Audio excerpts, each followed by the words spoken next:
And we started the day with Jim asking for developer to bundle their code with test code, so we can test our code in CI. And Aaron Conole from Red Hat will present how this test could be launched automatically or not, and how you could help with DPDK CI.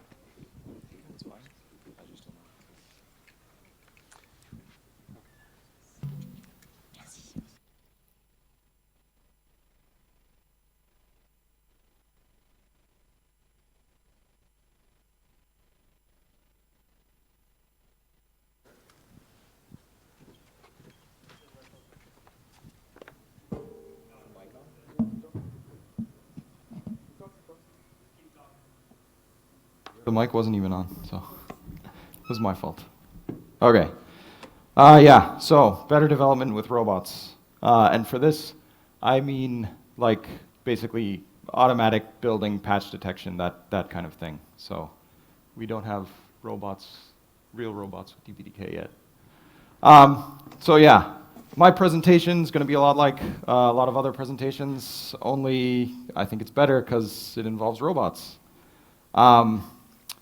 Robots are, for helping us build CI, like big long pipelines for testing patches, for testing our code, making sure we have quality. So what I'm going to go over is, what robots are running when a patch gets posted to the mailing list, how you can avoid basically like having a machine tell you you messed up, which is generally not fun, how you can help out, improve like the testing infrastructure, the building infrastructure, all that. And then finally, solicit any feedback that you might want to throw at me, including tomatoes. So what happens, right? Patches are public. Everyone submits a patch to the mailing list. People generally don't like to admit this, but they don't always test their patches, and like they don't even always compile their patches or even run their patches sometimes through the git format patch and generate. Sometimes they just like write an email that they think applies, and we can all do better, right? What's nice though is because those patches are public and on the mailing list, we can run tests against them. We can actually like validate that what someone says they've got for a change works. So, we can build it. In DPDK, it's a little tricky. We sometimes don't know where to apply the patch because the way the trees work, but usually we just apply to master and try building. And then the next thing we're going to do is, the next thing we do is run the unit tests. As far as this goes, all the stuff that happens is public on a mailing list. So you see this URL, this mails.dpdk.org test report. That's actually part of a cool trick that DPDK has where anyone can submit reports, and those reports will show up in patchwork and with pass-fail, and then maintainers can have kind of a handy thing to reference and see that something is broken. So review, developers come up with patches, they send them to the list, patchwork gets all the mails and notifies all the robots monitor patchwork and start processing, then results get posted to another mailing list. So here's like my terrible illustration. You have a developer who sends patches to a mailing list that patchwork picks up, and then there's a lot of robots drinking. So this is patchwork for anyone unfamiliar. This is like a quick screenshot. Sorry, Andrew, I picked your patch. So we see like, we have a nice little thing that tells us that a build is, the master build is passing, which is always good to see. There's like some series, some patch information, and then we have like, these letters over here, which are like success warning failure, ACK, review, tested by. We have a submitter, all sorts of good stuff. So familiarize yourself with patchwork because it will help you. You can like go back and reference when something fails. You can review things, all that. Patches.dpdk.org. Yeah, you might want to check it out. Sometimes, sadly, not everything passes. Here we see like the Intel robot didn't reports a failure. This was a patch from that previous series. So you saw, like in red, we have one failure, or is it two? Two failures. And you see there Intel compilation, Intel performance, fail, right? And then we can click on it and kind of drill down deeper. I don't know if that's what I do, but yeah. So how do you get it right? Okay. It's great that we have like Intel, UNH, other things running that actually test patches and give us feedback. But like it would be better if you knew before you submitted it that it was going to work, and that way, there's not all this back and forth, and we get to like V17 of a patch before finally it can, at least be reviewed. So you can still be lazy, though. You don't need to like set up your own lab and do all this work. We have actually like Travis CI, or we have some Travis YAMLs set up in the repository. And if you create a GitHub account, if you don't already have one, you create a repository for your DPDK development. You link it to Travis, and then you push your changes there. Travis will actually build. You'll get ARM64 builds, or AArch64 builds. You'll get Intel builds. You'll get like unit tests being run. Documentation will be built with Sphinx, and we'll tell you if you messed up any documentation as far as formatting goes. Not content, but whatever. Yeah. So, and then you can sort of be confident that your build is at least, or your patch is at least maybe not totally insane. So, and this is just an example like what Travis, sort of looks like. This was when we were first developing the Travis support. So this is Michael Santana's repository here. This was like the first series that we detected and pushed up and had it build. So that was like a fun day. So as far as the robots that are running, you saw the Intel one. So this is like this is sort of the Intel tests. So like there's a huge matrix of different build types that they do, and different compilers they use, and options they use, different OS configurations. I think they do some FreeBSD builds and other stuff. So it's pretty in depth as far as compilation goes. So that's really nice. The next one is the Red Hat robot, which I work on every now and then. Same thing, like picks up patches, submits them to Travis. It does not report any feedback yet. That's because I sort of want to get some confidence. There are still some unit tests that are a little bit spotty. So like a couple will sort of fail randomly. There are some that have performance wrapped up with functionality, and then they time out, and it's very difficult to kind of separate those. And but we're working through it on the list. So yeah.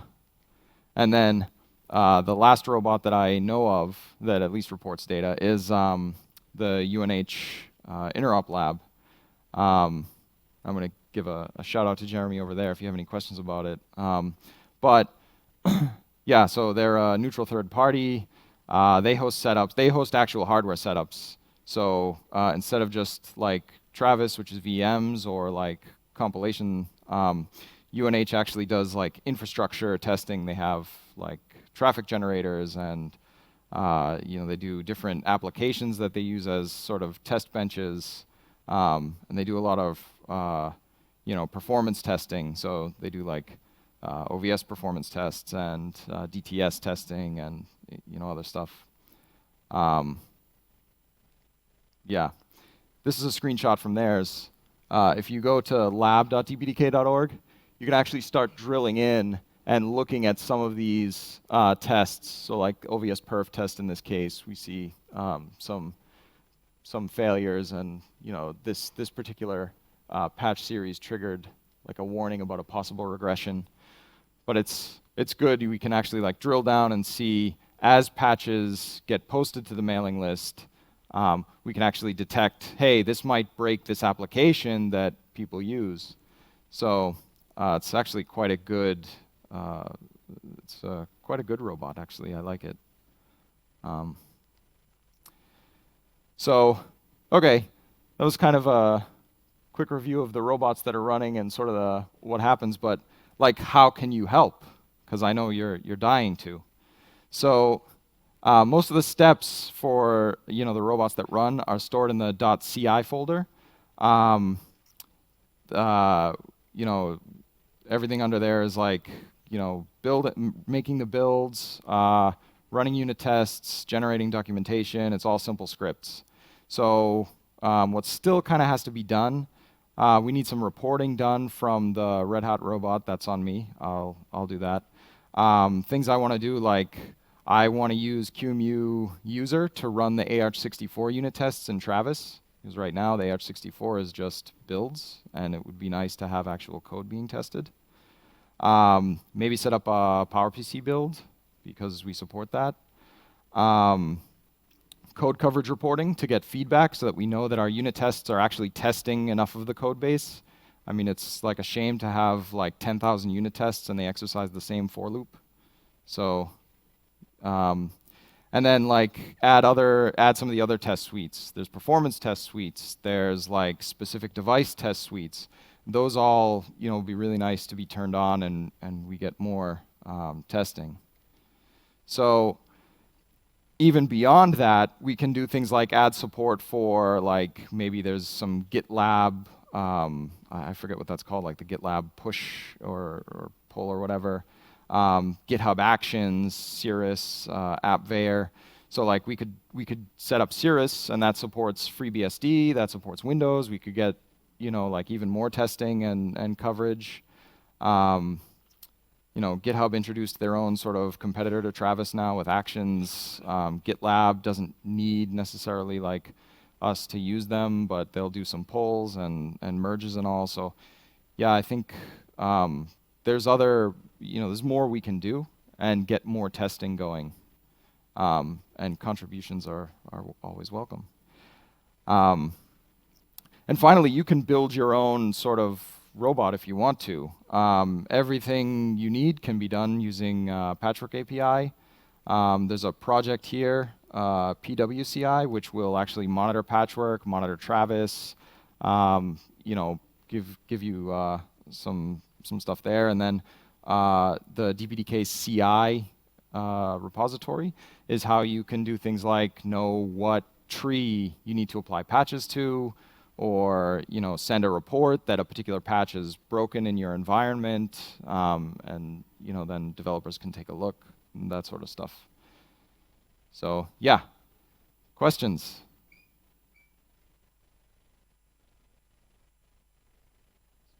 None?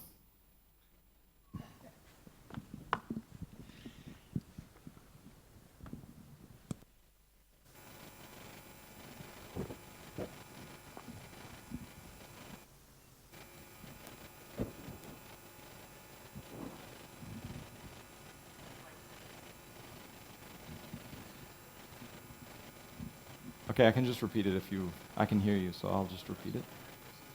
Yeah.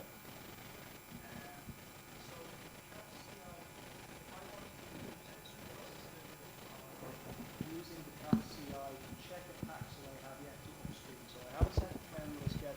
I just want to run it through the CI to make sure whether it passes or fails before I do that.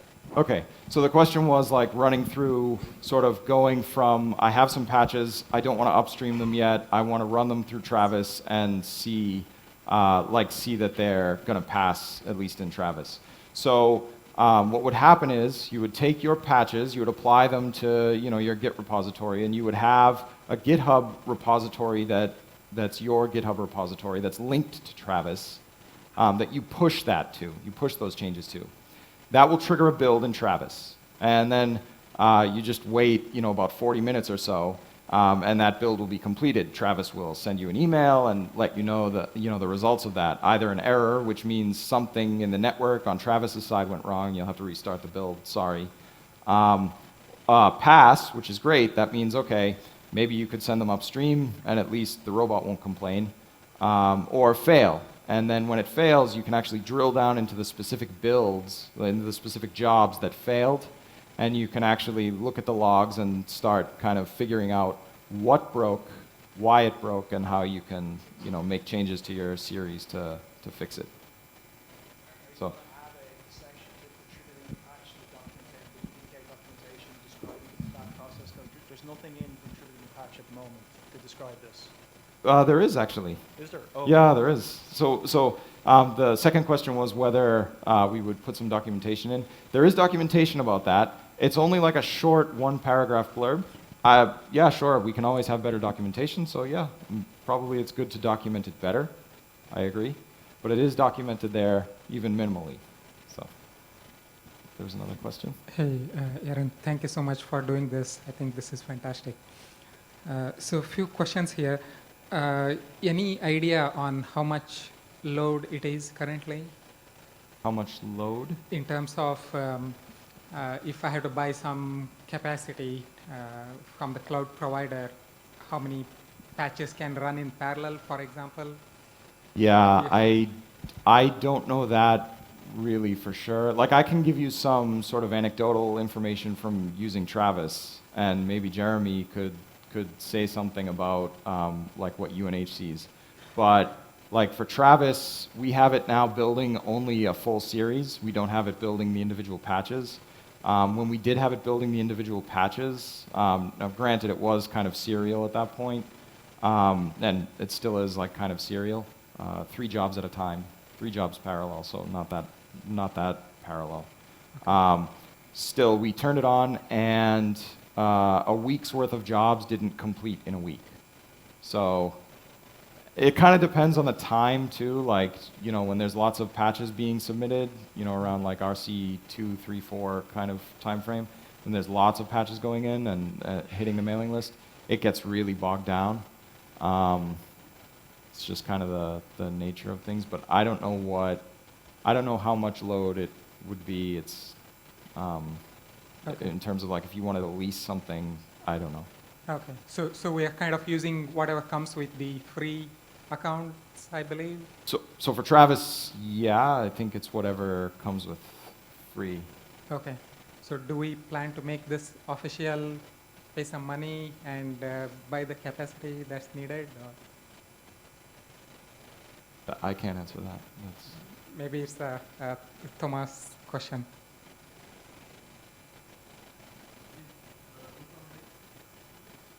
I'm sorry? Oh, so I'm concerned about the number of patches that can run through the CI. If 40 patches are submitted today, can we complete CI for 40 patches today versus can I complete just 20? So what that would mean is adding additional capacity, which is probably beyond a free account. What I don't understand in your question is which server are you talking about? If we are talking only about Travis or UNH, or because the whole point is to have a distributed CI, so anybody can bring more load to the CI, can run some other testing, etc. So, but if one CI lab is lacking some resources, yes, sure, we can check how to increase it. But what is the question exactly for which CI lab? I'm talking about the Travis CI for in the particular. Travis? Yes. Travis, it's free, so I don't know what we can do. But I believe with the free account we get only certain amount of capacity, and I don't think that would suffice what we would need. So what that according to my understanding, you need to buy additional capacity. And I'm wondering if we are going to do that as a DPDK community, and where would that money come from? Yeah, we could definitely. Yeah, for now, the only budget we have is to for the UNH lab, the UNH lab, which is a community lab. This is where we put money. But if we feel it's required to put money in some other lab, why not? I think it's open. Okay. Yeah. Great. Thank Just a little detail. There are overlapping solutions right now. We have 3 solutions Aaron mentioned, and we know they are overlapping, but we choose to go that way, and we don't know which one to invest more. So we have already lab, and it is improving its CI coverage as well. So that can be an option as well instead of paying for the Travis. So I think as a community, we don't know which way to go yet.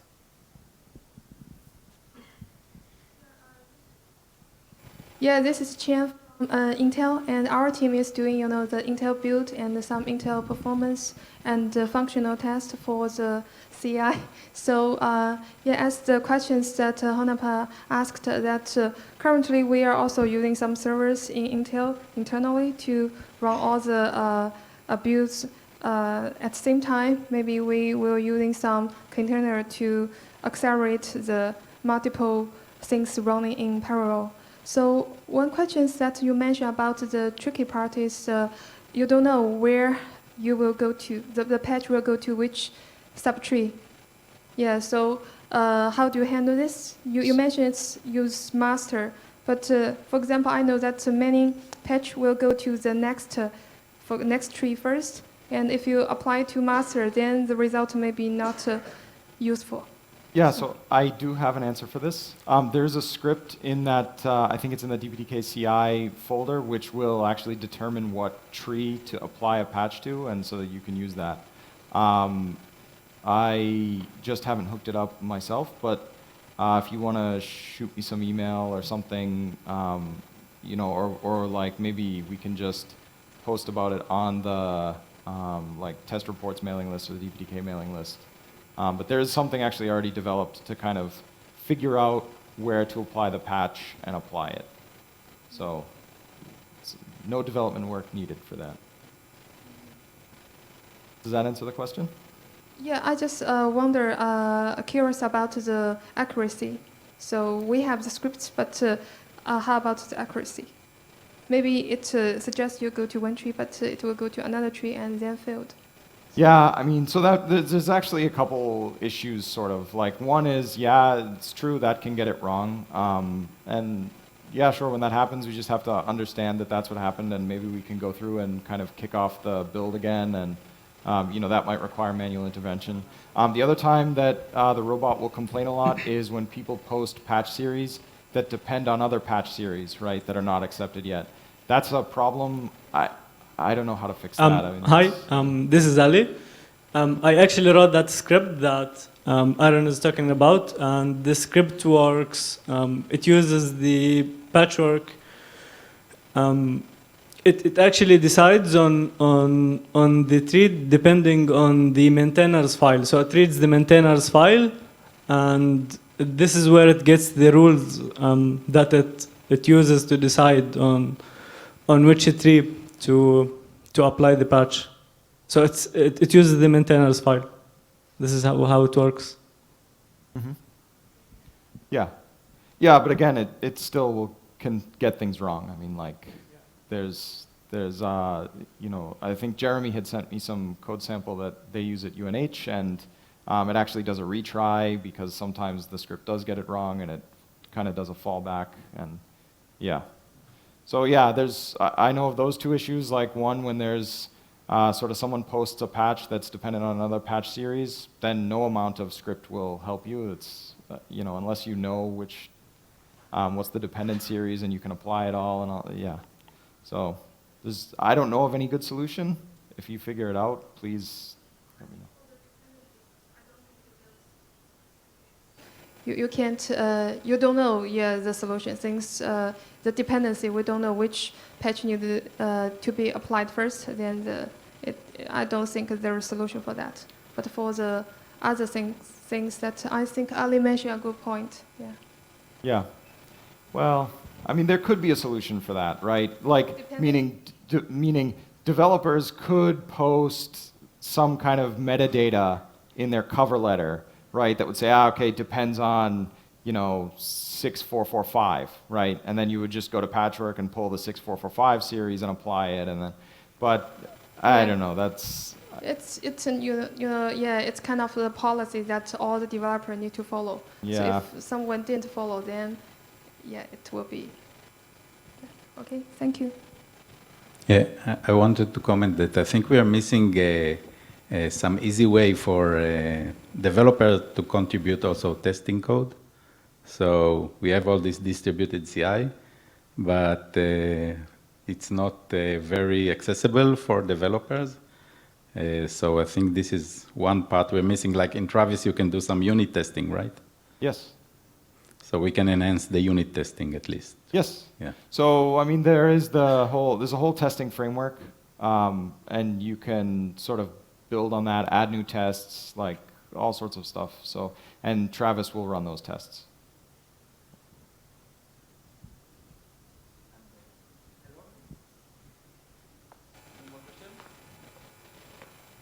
I think we're right on time. Thank you.